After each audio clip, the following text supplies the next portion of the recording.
What would you do if you walked into your own bedroom and found your spouse tangled in a lie so big it could burn your whole marriage to the ground? This isn't just another betrayal story.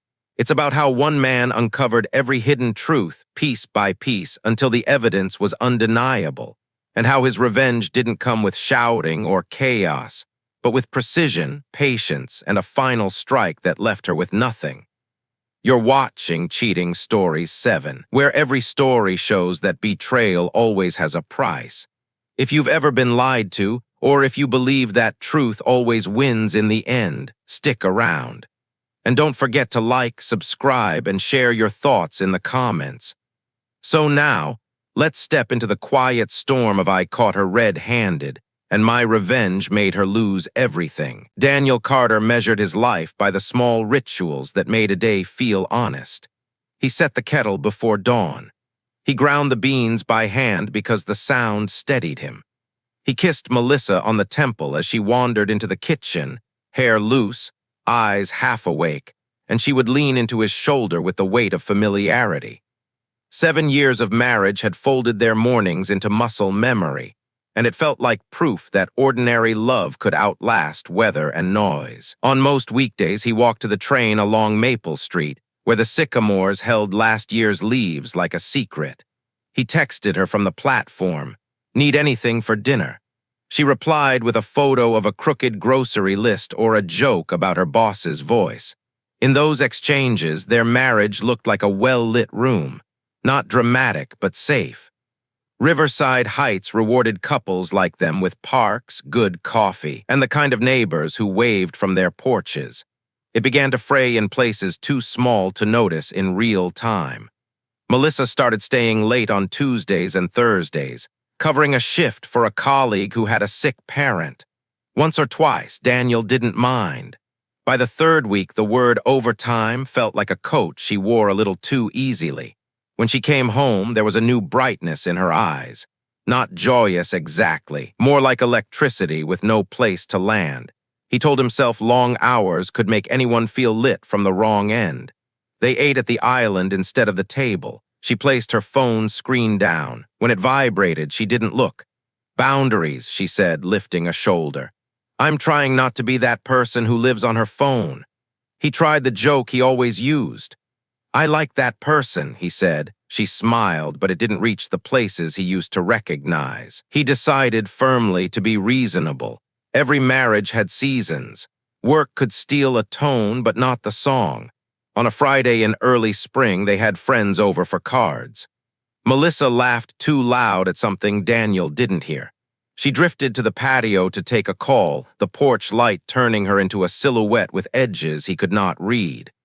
When she came back, she had that faint, borrowed brightness again, like the glow on a person's face when she steps indoors from a movie theater. He convinced himself it was nothing. He drank water instead of whiskey and won 2 hands in a row. The next night, he opened a bottle of red and sat on the back steps, letting the quiet come on. Riverside Heights softened at twilight. Sprinklers clicked on, dogs negotiated fences, a boy tossed a basketball alone and missed on purpose to chase the rebound. Melissa's phone rang in the kitchen. She glanced at him through the window with a smile that might have been apology or rehearsal. "I should take this," she mouthed. He watched the way her jaw tightened as she answered. The word hello came out smaller than usual. She walked out the side door, down the path to the gate, as if the conversation required distance to be honest. He did not follow. He looked at the thin crescent of wine at the bottom of his glass and tried to name the feeling. It was not jealousy. It was not anger. It felt like hearing a familiar song and realizing, too late, that someone has changed the key. The words still fit, but he couldn't track the melody. When she returned, she told him it was a friend who might leave her husband. "Messy," she said, rolling her eyes. "I told her to get a lawyer before she gets righteous." Daniel nodded, grateful for the plausible shape of the lie. Sunday mornings used to mean pancakes. That week, Melissa said she had to run to the office to clean up a mess in payroll. Daniel offered to drive her. He needed to pick up a few things from the hardware store anyway. "That's sweet," she said, kissing him too quickly. but I'll be fast. He watched her pull out of the driveway with a tote bag he didn't recognize. He noticed such things now. The weight of a bag, the scent that wasn't their detergent, the way her hands rested on the wheel like she was bracing for a turn. At work, he thought about seventh years, the myth that if a marriage could cross them, it could cross anything. He wondered who started that myth and if it came from a place of hope or warning. In his office, he stared at the blank cursor in an email draft addressed to no one, as if the letter needed only a confession to assemble itself. He deleted it all and went to a meeting where people said words like runway and synergy and made plans that could survive a fiscal quarter. That evening, he cooked. He browned butter and chopped rosemary and listened for the sound of her key in the door. When Melissa arrived, she set her phone on the counter face down again and wrapped her arms around his waist from behind. For a moment, he let himself inhabit the muscle memory, the heat from the pan, the weight of her against him, the ordinary illusion that love is a floor that does not move. "Smells incredible," she said, and the warmth in her voice almost saved him from the thought that had followed him all day. Almost. After dinner, they watched a show they both used to love and now endured out of habit. Melissa laughed a half-second late. When she yawned, she checked the time and said she might step out to see Claire for tea. 10 minutes away. No big deal. He said he'd finish the episode and clean up. At the door, she hesitated, as if some part of her wanted permission to be forgiven in advance. Daniel gave her a benign nod and an "I love you" that sounded to his ears like a test he didn't want graded. He stacked plates in the sink and listened to the house. The refrigerator hummed like a tired animal. Pipes sighed, old wood settled. The neighbor's radio murmured through the hedges. It was the kind of quiet that used to calm him. Tonight it sharpened everything. He rinsed a glass, dried his hands, and stepped onto the porch with what was left of the wine. The air smelled faintly of cut grass and rain. Somewhere down the block, brakes squeaked and a door thudded shut. Daniel took a breath and tried to give his doubt a shape smaller than his marriage. The phone in his pocket buzzed with a calendar reminder he didn't need. He ignored it, then opened the messages anyway, typing and deleting a dozen times. "You okay? Home by when? Do you want me to pick you up?" He sent nothing. Across the yard, a cat slipped through the fence, a shadow with convictions. When the side gate clicked, he turned, expecting Melissa's brisk walk and quick apology for being longer than planned. Instead, he heard her voice before he saw her, low and careful, the tone people use when they are half in one world and half in another. "Oh," she said into the phone, stopping just outside the pool of porch light. "No, it's fine. I can talk now. A beat. Same place. Tuesday should work." She paused again, then laughed softly at something Daniel could not hear. "I know, me too." Her keys were in her hand, but she didn't reach for the door. She stared into the dark like it held a question with only one answer. He did not ask who. He did not ask why. The question in him was older, simpler, and less dramatic. Am I still in the story? Or am I only reading the parts that make me feel safe? He stood very still, the wine thinning in the glass. In the quiet that followed, the night arranged itself around the smallest audible truth, the way her voice softened at a name she didn't say aloud. When Melissa finally looked up, she saw him and lifted the phone in a shrug he couldn't decipher.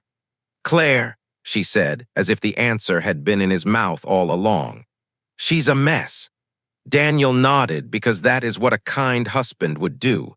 People deserve the version of you they remember until they don't. He opened the door and held it for her. She slipped past him with a thanks that sounded like habit, and he let the screen swing shut behind them as if a thin mesh could keep out a storm. Later in bed, with the house settling and the clock making its sober music, he listened to her breathe, even and light. He looked at the ceiling and tried to name the season they were in. The word that came to him wasn't winter or drought or any other honest weather. It was prelude, the moment before a song starts when the room goes quiet and no one knows if what comes next will be beautiful or ruinous. He closed his eyes. For the first time in 7 years, he did not fall asleep inside the certainty that morning would return them intact. He slept at the edge of a question. The arguments began small, almost harmless. A debate over how the dishwasher shouldn't be stuffed like a suitcase. A quiet disagreement about why he folded towels in thirds when halves would do. And then the sting in her tone when she mentioned she had to cover a shift again on a night that had once been theirs alone.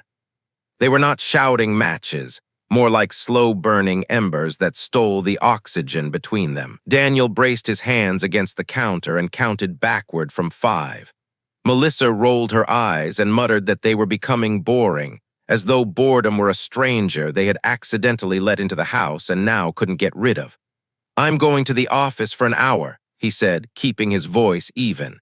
"I forgot the quarterly files." "Do whatever you need," she replied with a smile that didn't reach her eyes. "I'd like the living room to myself for a bit anyway." The afternoon light along Maple Street was the same as always, but the short walk to his car felt longer. He drove without music, letting the quiet outline its edges. In the elevator at work, he thought about the way she'd set her phone face down again, the same explanation about boundaries, the same gentle insistence. Unlocking his office, he picked up the folder he hadn't actually forgotten. The weight of it in his hands felt like a prop in a scene he no longer believed. He had left to cool off, but instead found himself warming to an unwelcome thought. Maybe the story he was in no longer believed in him. Traffic was light. He could have been home in 3 minutes. He told himself he'd left the stove on, that caution was a virtue, that forgetting could be forgiven, but negligence could not. At the last corner, the light turned green, and the car seemed to choose for him. The front door opened easily under his key, the sound sharper than usual. The air smelled faintly of her perfume, layered with something floral he couldn't name.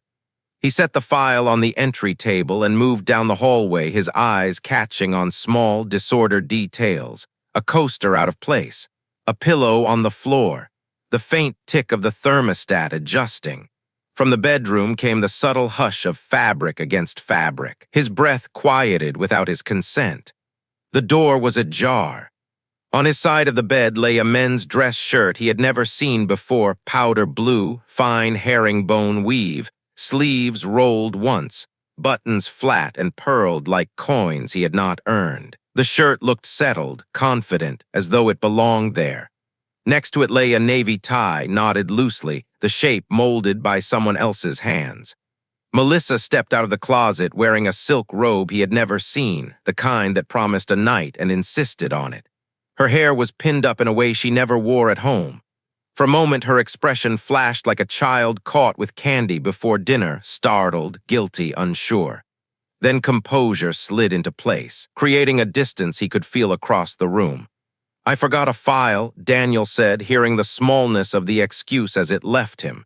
She glanced at the bed, then back at him, irritation flickering like a match.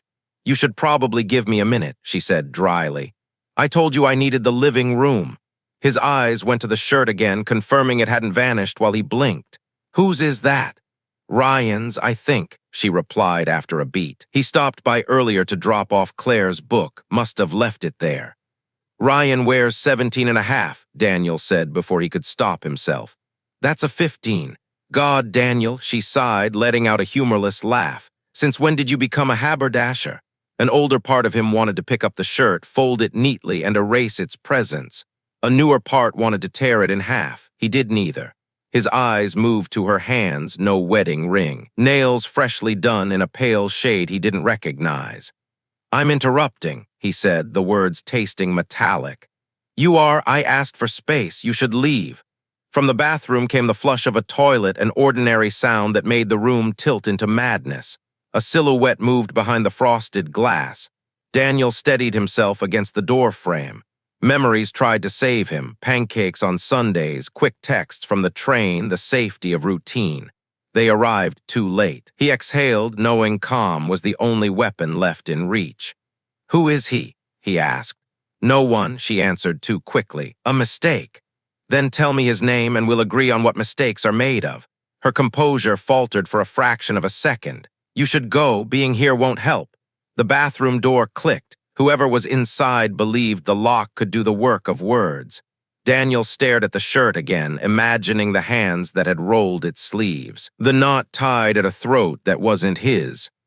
"I came back because I forgot something," he said, holding up the file, "but I see I've remembered enough." "Don't be dramatic," she warned. The laugh that left him was quiet but cold. "I don't think I have to be." Silence settled in, not the comfortable kind, but the sterile quiet of a hospital room. A floorboard popped, a car door shut outside. The world continued as if it hadn't noticed. "I'll be out of your way," Daniel said. He placed the file on the dresser, careful not to touch anything else. "When I return, I'd like the bed to look like it belongs to us again." "Daniel," she began, but the softness in her tone had nowhere to land. He turned, walked down the hall, and left the house without slamming the door. In the driveway, he sat behind the wheel, hands gripping it as though it might tell him what to do next. He didn't drive to the office. Instead, he wandered the aisles of a hardware store, touching nothing, collecting only the quiet that came with being surrounded by things made to fix what was broken.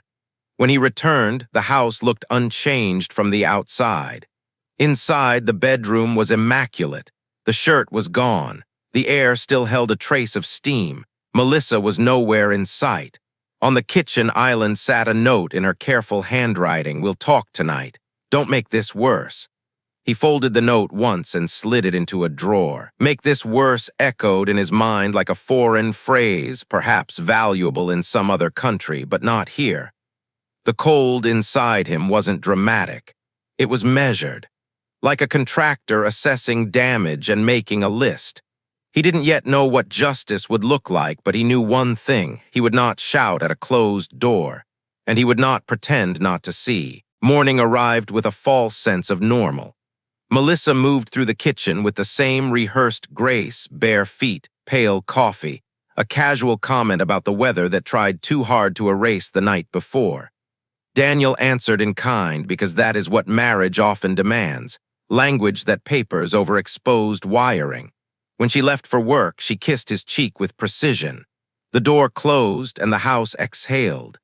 Daniel stood in the quiet until the air felt honest again. The legal pad still lay open on his desk, where he had written the first line in what was beginning to look like a ledger. "First evidence, blue shirt, 15 pearl buttons left on my side of the bed." He dated it. Underlined nothing. Then, because ritual steadied him, he made the bed as if order could hold the boundaries in place. He opened the closet for a sweater and froze. Sitting brazenly in the wrong drawer atop his neatly folded sweaters was a men's watch. Stainless steel bracelet, black dial with a sunburst finish, the kind of detail watch collectors discuss like scripture.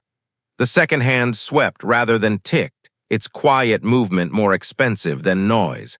Under the crystal, the brand name arced in silver letters, confident and expensive. The clasp was still sticky from the protective film that new owners peel off on the first day. He lifted it, feeling the weight confirm what the dial already told him. This was no department store impulse. This was a deliberate gift, or worse, a possession that had taken root. On the back of the case, engraved initials and a date from 3 months ago. He didn't say the initials aloud. Giving them voice would make them residents in his mouth. "Melissa," he called instinctively before remembering she had already gone. The house said nothing back. He took out his phone and photographed the watch exactly as it lay in the drawer. Another shot of the inscription with flash. Then, with careful precision, he set the time 3 minutes fast and laid a single pale thread across the bracelet where it met the case, a silent tripwire only he would recognize. At lunch, he carried the watch to a jeweler on Broad Street. Speaking in the casual tone of a man discussing something ordinary, he asked how much a battery replacement might cost if the second hand stuttered. The jeweler smiled. "This is automatic," he said. "No battery, first service will cost you plenty." He leaned in. "Serial numbers under the lugs if you plan to register it." Daniel nodded like someone considering warranty paperwork, then stepped outside and wrote the serial number on his pad in block letters, locking it into evidence. That afternoon, Melissa texted, "Dinner out with Claire tonight. Might be late." He stared at the message until the words seemed to repeat themselves. He typed back, "Sounds good. Be safe." The reply looked polite enough to pass inspection. When she came home to change, he greeted her in the hallway. She brushed past him toward the closet and reached into the exact drawer where the watch waited. Her hand hovered, then shifted to the drawer below where she kept scarves. "Find anything interesting today?" she asked lightly. "Only that we're out of coffee," he said, true but not the answer she wanted. On her way out, she tapped the legal pad on his desk. "Work. Lists," he said. "Just lists." After she left, he returned to the drawer. The thread was broken. The watch had been moved and placed back carefully, the bracelet shifted just enough for him to notice. It wasn't triumph he felt, only confirmation. He wrote it down. Thread disturbed, time still 3 minutes fast. He began adjusting the house in ways invisible to anyone but him. A hardcover slid 2 inches down the bookshelf. A teacup turned so its handle faced north. A hair his laid across the guest room doorframe at the height of a careless hand. Not traps, instruments. He wanted to measure the frequency of whatever had begun to move through his life. He called their phone carrier and had the itemized bill switched to email. Logged into the bank, exported the last 6 months of transactions, then locked the files in a password-protected folder labeled taxes.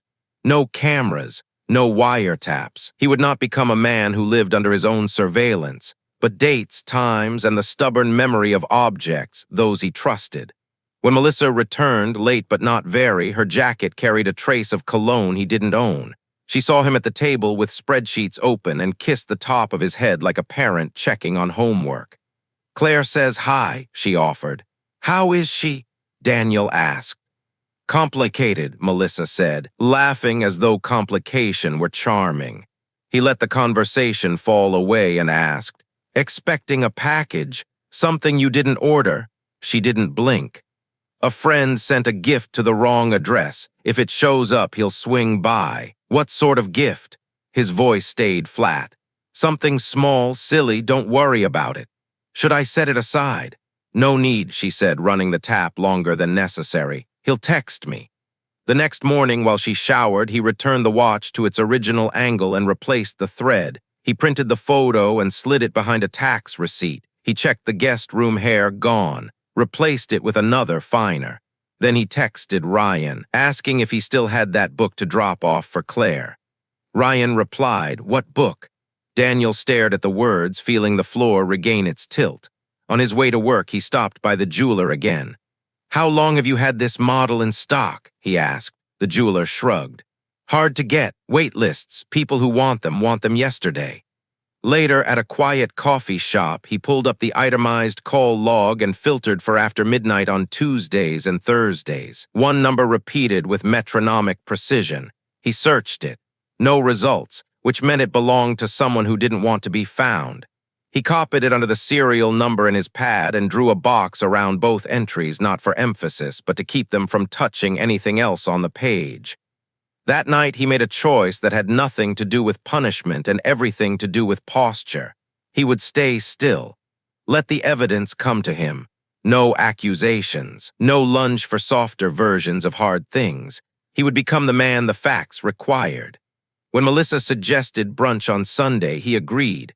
He already knew from the rhythm of the call log that Sunday morning was her preferred hour for mercy. Before bed, he opened the drawer one last time. The thread was intact. The watch still ran 3 minutes fast in a house now running on a different clock. He looked once more at the initials on the case back and allowed himself, for just one breath, to wonder if the E stood for a man he had already met. Then he put the thought away. The dark no longer promised what it used to. It was Claire's idea to host a spring party that pretended to be casual. The kind where invitations say bring whatever but the wine is curated, the candles have names, and the playlist never once forgets itself. Melissa insisted they go. "It would be weird not to," she said. Daniel agreed, not because he wanted to, but because refusing would plant a flag in the kind of conflict he wasn't ready to have in public. He drove. She adjusted the mirror between stoplights, applying lipstick in the shade she always chose for photographs, each stroke precise. The kind of preparation that suggested she wanted to be remembered a certain way. Claire's house sat on a corner lot with a gate that looked like it had been stolen from a better address. Laughter spilled over the fence, mingling with the scent of grilled citrus and rosemary. Inside, the living room had dissolved into a field of small conversations. Ryan waved them in with a beer already open, his expression easy, as if nothing in the world required deeper thought. Melissa drifted toward a cluster of women by the window, where compliments were being handed out like hors d'oeuvres. Daniel found the drinks, then the buffet, and finally claimed a spot on the arm of a couch, practicing the art of looking like a man enjoying the puzzle of social life. People touched his shoulder, said his name with the brightness of acquaintances. He returned the required questions, asked a few in return, and let the music dictate when to nod or smile. Every so often, his eyes found Melissa not hunting, but confirming. She was effortless in these rooms, always knowing exactly where to place a hand on a stranger's elbow, how to turn her laugh so it landed just right. Tonight, nothing visible betrayed her. Ryan appeared at his side, balancing a plate of something skewered. "Claire overdid it again," he said, then studied Daniel's face. "You okay?" "I'm fine," Daniel answered. In parties like this, fine was furniture, present, unremarkable, and easy to ignore. "Come outside," Ryan suggested. "Air's better out there." The patio was strung with warm lights, the lawn trimmed into neat stripes. Guests formed small circles, each one its own small republic of conversation. The cedar fence softened the city's noise into something almost pastoral. Daniel lingered near the steps, letting the smell of smoke and citrus do the work of calming him. Claire glided by, her hostess' smile polished, touching his sleeve as she passed. "Make yourself at home," she said before remembering the home was hers. "Want to see the garden?" Ryan asked, nodding toward the darker end of the yard. "In a minute," Daniel said. His gaze swept the scene without urgency until it caught on something it didn't want to find. Just beyond the reach of the string lights, near the lemon tree, Melissa stood with a man Daniel had never seen before. The man's body was angled toward hers like a compass finding north. His hand rested at her waist, not tentative, not casual, but claiming. Melissa's chin tipped upward, a small, familiar tilt Daniel recognized from photographs years old. She used it when she wanted to be chosen, while making it look as though choosing her was the other person's idea. Daniel stayed still. He didn't clear his throat. He didn't step forward. The scene arranged itself into a photograph he knew would live in his mind, her hair falling over one shoulder, his rolled-up sleeve revealing a precise line of forearm, the improbable dignity of a lemon tree trying to bear fruit in the background. The man's watch face caught a line of light, a brief blink that pulled Daniel's thoughts to the black dial hidden in his own drawer at home. "Daniel," Ryan said softly beside him, following his gaze. "Let's take that garden tour." "Not yet," Daniel replied. His voice was steady, his patience deliberate. Melissa laughed at something the man said, not her public laugh, but the soft one that filled a small space between two people. The man leaned closer, fluent in the language of proximity. Daniel watched the outline of his fingers tighten slightly at her waist. He counted backward from 5, not to calm himself, but to measure the choice of doing nothing. Claire appeared at Ryan's other side, her eyes flicking once from Daniel to the far corner of the yard and back. Her smile was too quick, the kind that tries to cover a warning. "You two should try the lemon tart," she said, her tone bright enough to double as a glare. "It's going fast." "Looks good," Daniel answered, still facing the scene he refused to interrupt. If Claire knew, if Ryan knew, if everyone here knew more than he did, confronting it on someone else's lawn would change nothing. He turned away first. The kitchen was warmer, contained, and incapable of producing fresh damage. He set his empty glass in the sink and let the water run over it longer than necessary. In the window's reflection, he saw a man rehearsing for a role he hadn't been offered but intended to play, the one who observes instead of erupts, who writes instead of shouts. When he returned to the living room, a guest was telling a story about a flight delay that ruined a day but saved a life. Daniel pretended to listen until he found himself actually doing so. He asked a question that didn't sound like an alibi. He laughed when it made sense to. It was surprising how easy it was to be polite inside the architecture of a decision to leave. Near the hallway, Claire fussed unnecessarily with a vase. Daniel thanked her for the party. "You're not staying?" she asked. "Early morning," he said. "You don't want to say goodbye to Melissa?" "She looks busy," he said. "Tell her I left my thanks." On the patio, he passed within a few yards of the corner where the conversation was still unfolding. He kept his eyes forward. He didn't need the man's face to confirm the fact. The hand on her waist had already written enough. At the gate, Ryan caught up. "You sure?" he asked. "Positive," Daniel said. The street outside felt unprogrammed, free of curated lighting and background music. Daniel unlocked his car, then paused before getting in. He took out his legal pad from the glove compartment and wrote, "Party at Claire's, Melissa in back garden with unknown male, hand at waist." Soft laugh. Witnesses, possibly Ryan, possibly Claire. He added the time and the weather. It calmed him to be exact. When he returned home, he didn't turn on all the lights. The watch in the drawer was untouched, the thread still intact. He allowed himself one quiet thought that tasted like a name, Ethan, but didn't write it. Not yet. In the kitchen, he washed his hands, not because they were dirty, but because clean hands have always been his habit before working. Then he poured a glass of water and took it to the porch, where the night didn't need him to explain anything. Winter had been rehearsing all week, and tonight it finally performed. A thin rain stitched Riverside Heights into a muted hush. Daniel moved through the grocery store like a man selecting proof that kindness still existed. Fresh basil, a jar of marinara from the little shop on River Road, and the lemon tarts Melissa never bought for herself.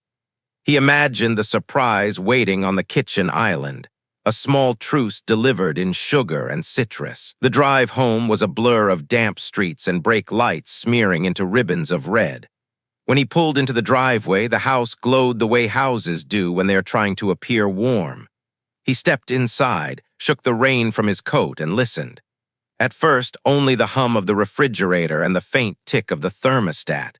Then, layered under the rain, came the steady rush of water behind the closed bathroom door. A laugh followed, light, intimate, the kind people use when balancing a secret on the tip of their tongues. "Mel." His voice was domestic, unthreatening. No answer. The water kept speaking its fluent language. He set the grocery bag on the counter, lifted the tarts as though their weight might anchor the moment, then walked down the hallway. The bathroom door was not fully closed. A thin line of steam escaped into the air like a confession that had lost its courage. He touched the wood. It was warm. Through the narrow gap, the scene was unmistakable. Melissa's bare shoulders, wet and glistening under the dim light, turned toward a man whose face hovered far too close. The fogged glass softened the edges, but not the truth. His arm curled around her with a familiarity Daniel had never been offered in that room. A brief kiss landed on her forehead before his mouth moved lower. Melissa tilted her head in that subtle surrender Daniel remembered from a different lifetime. 3 seconds. That was all it took for Daniel to feel everything. Shock arrived first like a door kicked in. Rage followed, hot, expansive, promising a language he refused to speak. Then clarity stepped forward, clipboard in hand, already taking notes. The man's profile emerged through the steam. A thin scar by the jaw, a black watch face blinking like it recognized him. The name slid into Daniel's mind without effort. Ethan Ward. He didn't push the door open, didn't speak. He let his eyes cool until they became instruments. Melissa saw him first. Her laughter died mid-breath. "Daniel," she said, the syllables breaking against the tile. "This isn't." Ethan's head turned. His face blanched, the way photographs fade under too much sun. He stepped behind the glass door, fumbling for the inner lock as if that extra inch of metal could shield him from the verdict already forming. The click was small, almost pitiful. "Please," Melissa began, her voice pitching into the register reserved for mistakes with receipts. "You weren't supposed to be home yet. I can explain. Can you?" His reply wasn't a question so much as a temperature check. Steam twisted around her words. "It's not what it looks like." "It never is," he said. The calm in his tone was almost surgical. From behind the glass, Ethan stayed silent. The shower hissed on, unbothered, a machine doing honest work beside people who were not. Daniel glanced at the counter. A second towel lay rumpled there. He lifted it with 2 fingers, then folded it deliberately on the radiator as if filing away an exhibit. "Get dressed," he told Melissa quietly. "You're shivering." She nodded, crossing her arms over her chest as if modesty could be stapled on afterward. She reached for the robe behind the door. "Daniel, don't go anywhere," she said. "I'm not," he replied. And it was true, he wasn't moving into the past, nor into the argument she wanted to stage. He was staying exactly here, in the country of the present, where evidence holds a passport and a photograph that matches. She tied the robe with clumsy fingers. "Ethan," she called through the glass, "just give me a minute." The water shut off. Silence reclaimed the room. Behind the door, faint sounds of a man rearranging himself into someone else. Daniel studied the fogged pane, seeing his own outline reflected back, tall, still unshaken. He thought of the lemon tarts waiting on the counter and the absurdity of sweetness wrapped for someone who didn't deserve it. "Daniel," Melissa tried again, her voice softened into an old melody. "We were just talking. He came by to drop off." "The same thing Ryan dropped off?" he asked, watching the wince land in her expression. She swallowed. "I made a mistake." "Present tense," he said. "You're still making it." From behind the glass, Ethan finally spoke, his tone manufactured for humility. "Daniel, man, this is on me. Don't take it out on her." "On you," Daniel repeated, tasting the words. "How generous." Melissa stepped closer. "If we can just talk like adults." "We are," he said. "I'm an adult standing in his own bathroom. You're an adult with company, and he is an adult with poor instincts for exits." The lock didn't click again.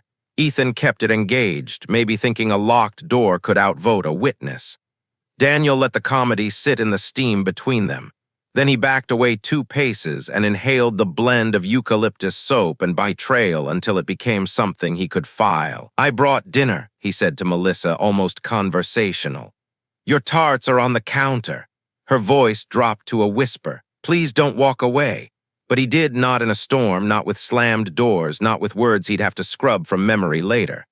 In the kitchen, he placed the tarts in the refrigerator so they wouldn't turn into metaphors. He wrote a line in his legal pad, bathroom, steam, Melissa plus Ethan Ward, embrace.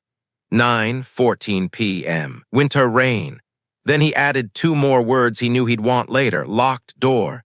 Keys in hand, he realized this was the border. On one side, the man who argues until the mirror cracks. On the other, the man who chooses distance and evidence. He left the house with the soft care you use when a child is asleep, closing the door behind him. The hotel 3 miles away smelled faintly of oranges. The night clerk didn't ask why. 2 nights, Daniel said, hearing the sanity in his own voice. In the room, he hung his coat, sat on the bed like a man learning how to sit, and let the heat dry the air into something brittle. The laminated card on the nightstand listed emergency exits and breakfast hours as though all contingencies had been cataloged. He didn't cry. He didn't call anyone. He breathed, named, recorded. Then he sent Melissa a short text, "I'm safe. We'll talk." He placed the phone face down the way she used to, calling it a boundary. Sleep came late, like an apology you don't trust. In the space between waking and not, he saw again the man's hand reaching for the lock and Melissa's eyes asking for a softer word than he had brought. He let it drift to the edge of his mind, then drop away. By morning, the rain had rinsed the streets. Daniel stood at the window with coffee in a paper cup and wrote one last sentence beneath last night's notes. This is where the marriage ended, not legally, but factually. He underlined nothing, folded the page over so the imprint would mark the next sheet, and began mapping the quiet, relentless work of leaving. The morning after the hotel stay, Daniel returned home before sunrise when Riverside Heights still wore its quiet like a heavy coat. The house smelled faintly of citrus cleaner and damp tile. Someone had tried to erase the night too quickly.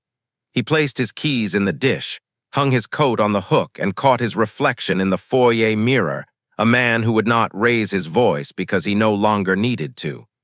"Morning," he said to Melissa when she appeared in the kitchen. The word landed between them like a ruler on a desk, cold, straight, and precise. He made coffee. She hovered at the island, twisting the sleeve of a soft, gray sweater he had never seen before. "About last night," she began. "We'll talk later," he said evenly, as though rescheduling a meeting instead of moving an avalanche. At work that day, Daniel began building systems. He created a private cloud folder with an innocuous project code, then divided it into subfolders: messages, photos, financial, timeline. He bought a discreet pen camera small enough to clip into a shirt pocket and activated an old phone with a call recording app that announced itself at the start of each conversation. Legal, clean, undeniable. He opened a P.O. box, rerouted bank statements, changed recovery emails, printed 2 copies of the change log, one for his office safe, the other sealed in an envelope he hid behind the water heater in the garage. Every move was quiet, deliberate, and invisible unless you knew where to look. That evening, he told Melissa he needed to catch up on accounting. At the dining table, he worked in silence while she scrolled through her phone, the guilty stillness of her posture almost louder than any noise. When she went to shower, her smartwatch lit up on the counter, Ethan Ward calling. Daniel didn't touch the watch. He took 3 photographs of the screen from 3 angles using the pen camera. He returned to his ledger, writing, "Call at 7:43 p.m. from EW to M, smartwatch visible, screen captured." He noted the weather, the brand of wine open on the counter. Every detail mattered. 2 nights later, Melissa claimed she had to work late at a winter gala hosted by the marketing firm. Daniel checked the gala's public Instagram story, the speeches, the raffle, the trays of hors d'oeuvres. Later, he found a hotel charge on their joint account, Ashland Harbor Inn, timestamp an hour after the event ended. The next morning, he drove to the inn. "I'm just reconciling a statement for my records," he told the desk clerk, smiling the harmless smile of a man who appreciates accurate paperwork. The receipt listed 2 breakfasts, 2 cocktails posted at the same minute, and a single shower cap noted as complimentary. He scanned the receipt with his phone, noted the clerk's name, the butterfly tattoo on her wrist, the exact time of check-in. On Wednesday, he met with Olivia Grant, attorney, strategist, and the first person he told everything to from start to finish. She listened without interrupting, then asked, "Do you want to repair this marriage or leave it cleanly?" "Cleanly," he said. The word was a signature. She outlined a map, how to preserve evidence without risk, copy financials without alerting her, file quietly, serve the papers when Melissa couldn't stage a scene. "You'll need a clear timeline," Olivia said. "Screenshots are good. Metadata is better. Third-party records are best." Daniel handed her a thumb drive. "Start here." At home, he created distance without leaving the house. The guest room became his. "I've been snoring," he told Melissa. "You'll sleep better this way." She looked both relieved and wounded, the reaction of someone who had always relied on his kindness to save her from her own consequences. He did not save her this time. Mornings became a ritual of civility. He poured coffee for her, for himself, and for the ghost of the life they had curated on social feeds. She tried small talk. He answered with weather errands, plausible work stress. The gentleness in his tone was real, so was the absence behind it. He called Ethan once from the old phone with the lawful announcement. "I don't want trouble," Ethan said immediately. "You already have it," Daniel replied, not unkindly. "But not from me, not today." "You going to tell her boss, her family?" Ethan asked. "I'll do the right thing in the right order," Daniel said, and ended the call. At the office, he scheduled his invisibility late enough to be missed at home, early enough to be harmless at work. He stopped sharing calendars and started exporting them. He combed through shared photos for patterns. Melissa always hid her left wrist when wearing the watch. Ethan favored the left side in every frame. On a Saturday morning, he visited the coffee shop 2 neighborhoods over where both of them liked to linger. He bought a muffin he didn't want, asked for a receipt, and quietly photographed the router's network name on the wall. At home, he matched it to a cluster of Melissa's photos geotagged to the same location. He drew a small arrow on his map. He saved everything, duplicated, exported, printed, The folder became a quiet museum of harm, every exhibit labeled, every piece secured. Melissa tried to test the boundaries. She came home with a new necklace. A little treat. She said he complimented the craftsmanship, then later matched it to a luxury resale site, noting its price and probable source. He added it under gifts in his spreadsheet alongside, likely purchased by EW, compare with watch. One night, she cried on the couch. "I hate that we're like this," she said. "Me too," he answered, handing her a tissue. She reached for his hand. He let her hold it for exactly 3 breaths before letting go, the universal length of a goodbye that refuses to be performed. By the end of the 3rd week, the folder had become a case. Olivia sent him a draft petition that read like a weather report delivered by a surgeon. "We can file at your signal," she wrote.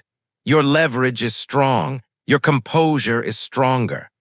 That morning, watching Melissa stir sugar into her coffee, Daniel realized forgiveness had left the house quietly without slamming the door. In its place was something more durable: resolve. The kind of resolve that could carry paper into court and walk back out without looking over its shoulder. It was Claire who called first. Her voice carried that careful tone people use when stepping into a room that might be on fire. "Daniel, I think you should know something," she said, then stopped, as if tasting the words and deciding they might be too strong. They met at a cafe 3 miles from his office, the kind of place where tables were spaced far enough apart for privacy but close enough to pretend otherwise. Claire arrived early, a scarf wound tightly at her neck. Her eyes were sharper than he remembered from the party. "I saw them," she began. "Not just at my house, downtown, together, they weren't hiding." She stirred her coffee even though it didn't need stirring. "Ethan's not discreet, and Melissa, she isn't being careful." Daniel didn't ask for dates, he already had them. Instead, he asked, "Who else knows?" She hesitated. "Ryan's suspects, and a few from the circle. People notice patterns: who leaves early, who disappears at the same time, but no one's saying anything out loud." "Because they think it's not their business?" Daniel asked. "Because they are afraid it will become theirs," she replied. He studied her face, the small twitches of someone weighing loyalty against exposure. "Why tell me now?" Claire set her cup down with a precision that made the ceramic whisper against the table. "Because I like to sleep at night, and because she's using me as an alibi." That last part landed heavier than he expected. "When?" "Last Thursday, said she was with me. She wasn't." He leaned back, letting the words settle. In his mind, the ledger flipped to a new page, Melissa using Claire's name for cover. He imagined how many other names might already be there without knowing it. "Does Ryan know she used you?" Daniel asked. Claire shook her head. "No, and I'd like to keep it that way. I don't need my house turning into a war zone." When they parted, she touched his arm. "I'm sorry," she said. "Don't be," he answered. "You've been more honest than most." That night, Ryan texted, "Beer this week." Daniel agreed, choosing a small bar that smelled faintly of varnish and oranges. They sat at a corner table, the kind that made private talk feel casual. "How's Melissa?" Ryan asked after the 2nd round. "Busy," Daniel said. "Your name came up the other day." Ryan frowned. "That's so. She said you'd been helping her with something." "Dropping off books for Claire." Ryan laughed, but it was the kind of laugh that checks the exits. "I don't even know what book she's talking about." "That's what I thought," Daniel replied, his voice level. The silence between them grew edges. Ryan broke it first. "Look, man, I don't know what's going on with you two, but I've seen her around, not always with you." Daniel met his eyes. "With Ethan." Ryan didn't answer immediately, and the pause was louder than any confirmation. "I didn't want to get involved," he said finally. "You already are," Daniel told him. Ryan finished his beer in 3 long swallows. "If you need me to say something, I will, but you didn't hear it from me." Driving home, Daniel thought about the way friendship bends under the weight of divided loyalties. Ryan wasn't choosing Ethan over him, not exactly. He was choosing quiet over consequence. Claire, on the other hand, had decided the opposite. At the house, Melissa was on the couch, scrolling through her phone. "Long night?" she asked without looking up. "Not really," he said, hanging his coat. He glanced at her reflection in the darkened TV screen, the slight curl of her lips as she typed something, the pause, the soft exhale. He wondered if Ethan's name was glowing there in the blue light of her private world. Later, in the quiet of the guest room, he updated the ledger. Claire confirms sightings, used as alibi. Ryan aware but reluctant, both potential witnesses. He dated the entry, then underlined it once, not for emphasis, but to keep it from bleeding into the other lines. He knew then that betrayal wasn't just a private crime between two people. It was a ripple moving through friendships, twisting them until they either snapped or reshaped themselves into something unrecognizable. In the end, the truth wouldn't just cost Melissa her marriage. It would cost her the circle that once believed they knew her. It started with a listing buried 3 pages deep in Craigslist's furniture by owner section. A walnut writing desk, mid-century minor scuffs, cash only. The photos were careful but not professional, just enough to feel real without drawing attention. Daniel recognized the grain pattern immediately. It was the same desk that had sat in Melissa's home office for years, the one she claimed was too sentimental to ever sell. The seller's name wasn't hers. It was an alias, but the phone number attached to the ad was one Daniel knew by heart. She had used it once to order flowers for their anniversary and again to text him from the airport during a layover in Denver. He sent a message from a prepaid number. "Is the desk still available?" The reply came within 5 minutes. "Yes. First come, first served. Cash only. Pick up today if possible." Daniel asked for the address. She sent it without hesitation. A small storage unit facility on the edge of town, the kind with roll-up doors and cameras that no one ever checked. He thanked her, then spent the next hour reading every other ad posted by the same number. There were 12, a leather armchair, a vintage lamp, a pair of designer heels still in the box. Each item had once lived in their house. She wasn't just selling furniture, she was liquidating pieces of their shared life, converting them into cash small enough to fold into a wallet. That night he asked casually, "How's the office coming along?" She didn't look up from her phone, still decluttering. "I might donate a few things." "Good for you," he said, noting the way her thumb hesitated over the screen before continuing. The next afternoon, he drove to the storage unit address she'd sent to the buyer. He parked 2 rows over, where the cameras wouldn't catch his license plate. From there, he watched as Melissa arrived in Ethan Ward's dark sedan. They unloaded more than just the desk, boxes labeled with her handwriting, a framed print from their bedroom, a jewelry box he'd given her on their 5th anniversary. She laughed at something Ethan said, the sound carrying across the cold air, sharper than it needed to be. When she leaned against him, his arms circled her waist in that same practiced claim Daniel had seen at Claire's party. Daniel didn't approach. Instead, he photographed every step from the passenger seat of his car, the pen camera resting on the dashboard. He captured the license plate, the storage unit number, the way she tucked a white envelope into her purse before they closed the door. Later that night, he checked Craigslist again. The desk was marked as pending pickup. The jewelry box had a fresh listing, antique wood, excellent condition, perfect gift. He remembered how she'd cried when he gave it to her, saying it would be a forever thing. Apparently, forever could be priced at $75, cash only. The next morning, he created a new folder in his evidence archive, asset liquidation. He copied the photos, the ads, the text exchanges. He printed the listings with timestamps and seller info, highlighting the phone number. Underneath, he wrote, "Pattern, removing marital property without consent, converting to cash." Olivia, his attorney, would want this. 2 days later, he decided to test something. He posted his own Craigslist ad for a vintage watch, one remarkably similar to Ethan Ward's. He used a fake name and a neutral phone number.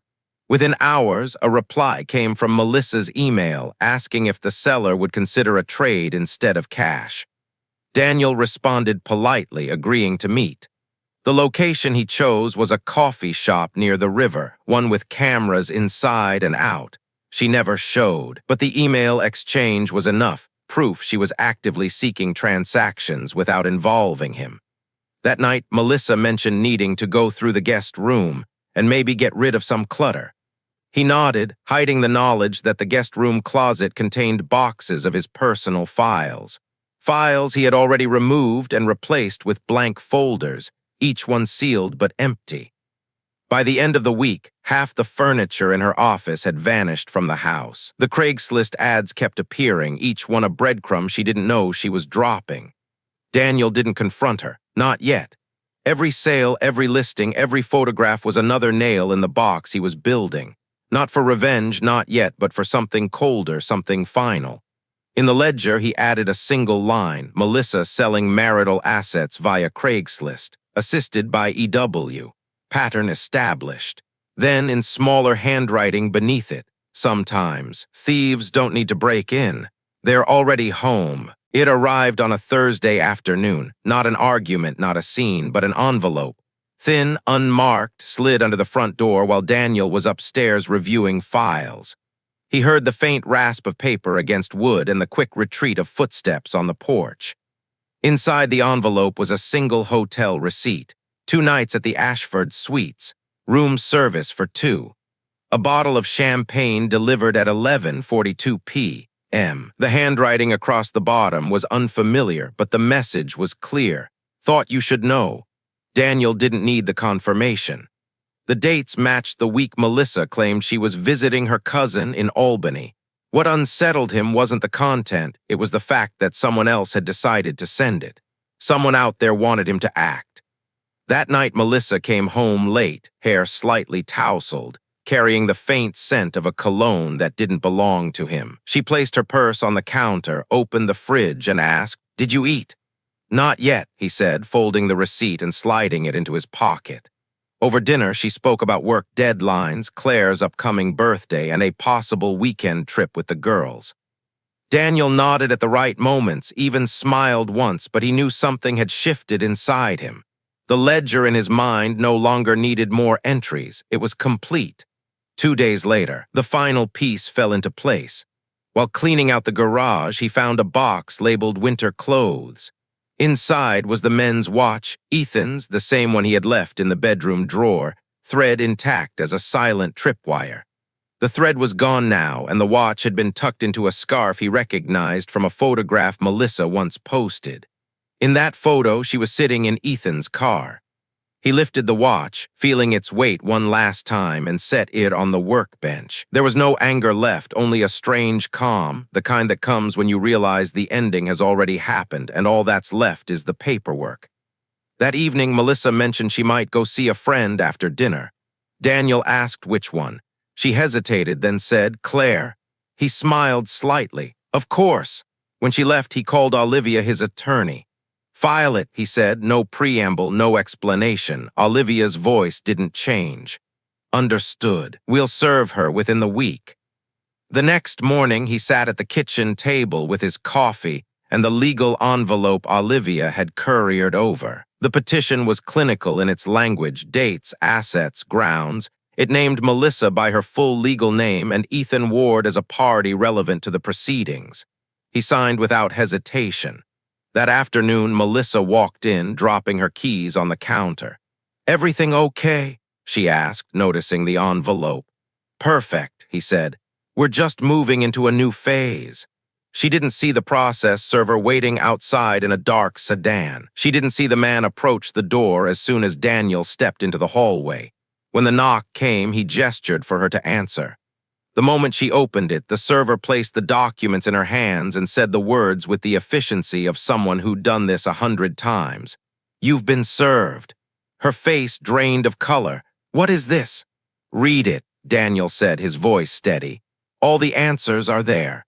For the first time in months, she had no quick reply, no cover story, no alibi, just the silence of a woman who finally understood that the game was over. That night, Daniel moved the last of his belongings into the guest room, not because he needed the space, but because he wanted the symbolism. She slept in their bed alone. He updated his ledger with a single sentence, served on March 14th. Phase 2 begins. Then he closed the book and placed it in the bottom drawer of his desk, locking it with a key only he possessed. In the stillness of that night, Daniel realized something important. Revenge didn't always arrive in shouts and broken glass. Sometimes it came in a plain envelope, in black ink on white paper, And in the quiet knowledge that you'd built your case so perfectly, there was nothing left for them to take back. The hearing was set for a Tuesday morning in late March, the kind of day where the courthouse steps still held onto winter's chill. Daniel arrived early, not because he needed the extra time, but because control begins in the margins. He wore a charcoal suit, the same one he'd worn to their wedding reception 20 years earlier, a quiet piece of symmetry only he understood. Melissa entered 15 minutes later with her attorney, a sharp-suited man whose confidence was built on settlements, not trials. She didn't meet Daniel's eyes. Her hair was perfect, her makeup deliberate, but the tightness in her jaw betrayed the hours she hadn't slept. When the judge called the case, both parties rose. Olivia, calm as ever, opened with the facts, dates, records, financial transactions, photographs. Each piece of evidence was introduced without flourish, the kind of presentation that made it impossible to dismiss. The Craigslist ads, the hotel receipts, the photographs from Claire's party and the bathroom door. Every exhibit landed like a stone in still water, sending ripples across Melissa's composure. Her attorney tried to object, but each time Olivia countered with something irrefutable, a timestamp, a sworn statement metadata that left no room for alternative stories. When Melissa took the stand, her voice was steady for the first 3 questions. By the 4th, the rhythm faltered. "Mrs. Ward," Olivia began, using her married name with surgical precision. "On February 18th, did you or did you not use MS, Claire Donovan's name, as an alibi?" Melissa shifted in her seat. I don't recall. Would reviewing this sworn statement from MS Donovan refresh your memory?" The judge permitted it. Melissa read the paper, her eyes narrowing as though the ink itself had betrayed her. "Yes," she admitted quietly. "And on March 2nd, were you present at Ashford Suites with Mr. Ethan Ward?" Her attorney objected, overruled. Melissa hesitated, then said yes. Daniel watched without expression. This wasn't the victory lap, it was the dismantling. Piece by piece, the marriage she had rewritten in her own mind was being corrected in the official record.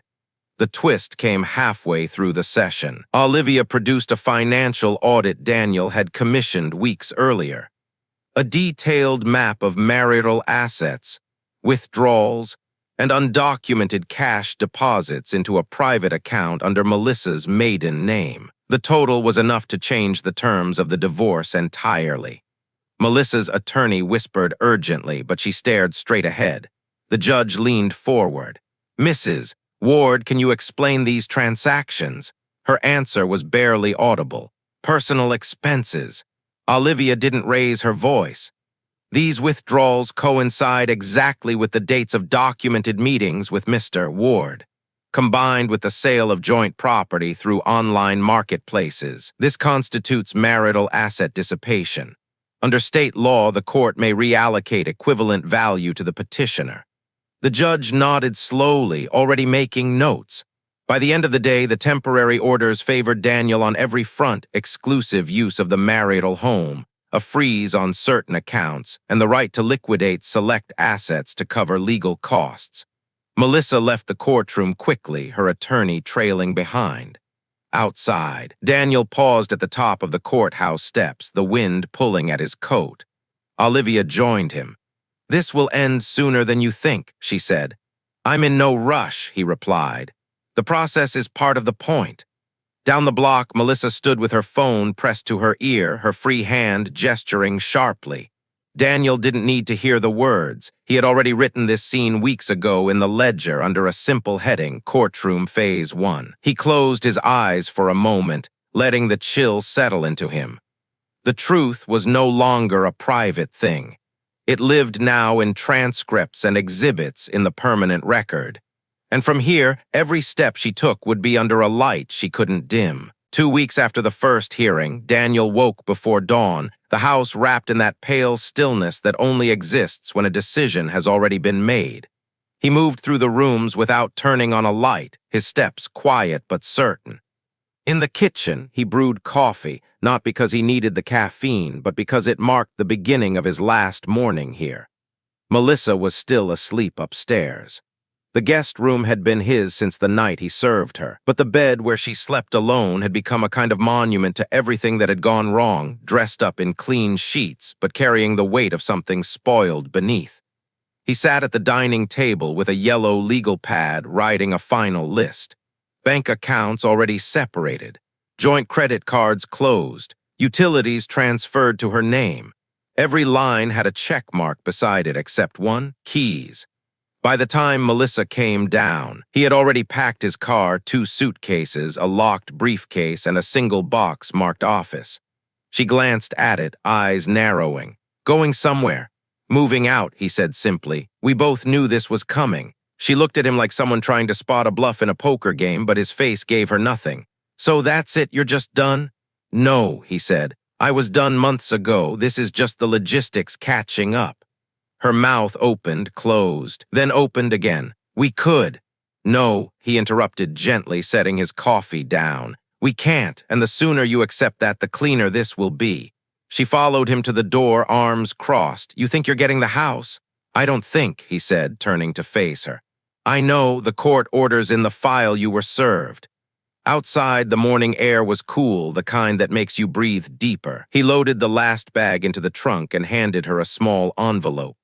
Inside were his set of house keys, the garage remote, and a note with 3 words, change the locks. She frowned. Why the note? So you don't waste time wondering if I'll come back. He got into the car, started the engine, and looked at the house one last time. It didn't feel like leaving home, it felt like closing a chapter in a book he had already memorized. Driving away, he didn't take the main road. He took the back streets, the ones shaded by overhanging oaks, where the morning light broke through in shards. He kept the windows down, letting the wind cut through the last traces of her perfume clinging to his clothes. By noon, he was standing in the doorway of his new apartment. Smaller, simpler, high windows facing the river. The air smelled faintly of fresh paint and the echo of possibility. He placed the briefcase on the kitchen counter, the box of office files beside it. No photographs yet. No furniture with shared memories embedded in the grain. Just space, clean, unclaimed space. He called Olivia to confirm the next hearing date. Everything's on track, she said. You've positioned yourself well. I'm not looking to win, he replied. I'm looking to be free. That evening he walked along the river as the sun lowered itself into the horizon. The water caught the light in fractured pieces, scattering it like something that had been broken but was still beautiful. He realized that was the best description of his life now, altered, incomplete, but worth keeping. Back at the apartment, he made dinner for one, poured a glass of wine, and opened the window to let in the night air. There was no noise from upstairs, no footsteps in the hallway, no phone calls taken in whispers. Just silence, the kind that doesn't feel empty but earned. On his desk, the ledger sat closed. He didn't need to write tonight. The final entry could wait until the ink didn't smell like the past. A year passed before Daniel saw Ethan again. It happened by accident, a late afternoon at the farmer's market near the river, where the air carried the smell of fresh bread and wood smoke. Ethan stood at a stall buying flowers from a vendor who didn't know better. No Melissa beside him this time. Daniel could have walked away unnoticed. Instead, he stepped forward just enough to catch Ethan's eye. Recognition flashed, followed by that awkward stiffness men get when their history has weight. Daniel, Ethan said, as if testing whether the name still fit in his mouth. Ethan. Daniel's tone was calm, polite, almost friendly. They spoke like men who had once shared the same battlefield, neither victorious, both carrying scars. Ethan mentioned he and Melissa had split months ago. Didn't work out, he said with a small shrug. She had expectations I couldn't meet. Daniel didn't comment. He didn't need to. The truth had already written itself. Walking away, he realized he felt nothing toward Ethan. No heat, no satisfaction, no bitterness. The war between them had been over the moment Melissa received the papers. Everything after that was just the slow settling of dust. Melissa, he knew, was still in town. She lived in a small apartment on the other side of Riverside Heights, her social circle diminished. Her name no longer spoken with admiration at the parties she once curated. People had seen the court transcripts. They had heard enough whispers to fill the gaps. The revenge hadn't been a single act. It was the accumulation of choices, measured, deliberate, undeniable. He had taken nothing from her that wasn't already his, but in the process, she had lost far more than property or comfort. She had lost the version of herself that thrived under the illusion of control. One evening, Daniel sat on his apartment balcony, the river catching the last light of day. He poured a glass of whiskey, the good kind, and opened the leather-bound ledger for the final time. The pages told the story with the precision of an accountant and the restraint of someone who understood the value of silence. On the last page, he wrote, "Freedom achieved. Cost, nothing I couldn't spare. Her cost, everything she couldn't replace." He closed the book and locked it in his desk drawer, not because he needed to hide it, but because its work was finished. The city lights began to flicker on, one by one, across the water. Somewhere out there, Melissa was learning that regret is a slow, patient kind of fire, one that doesn't need tending to keep burning. Daniel leaned back in his chair, the night air cool against his skin, and smiled. The best revenge, he decided, wasn't about winning. It was about living in a place where their story no longer had the power to touch you. And that's how Daniel's quiet, calculated revenge ended. Not with an explosion, but with silence so complete it became her punishment. In the end, Melissa didn't just lose the marriage, she lost the life she thought she controlled. Because when trust is gone, no amount of excuses can rebuild it. If you were in Daniel's position, would you have confronted her sooner, or waited to make sure every piece of evidence was airtight? I'd love to hear your take in the comments. And if you found this story gripping, make sure you like, subscribe, and stay tuned to Cheating Stories 7, where every betrayal meets its reckoning.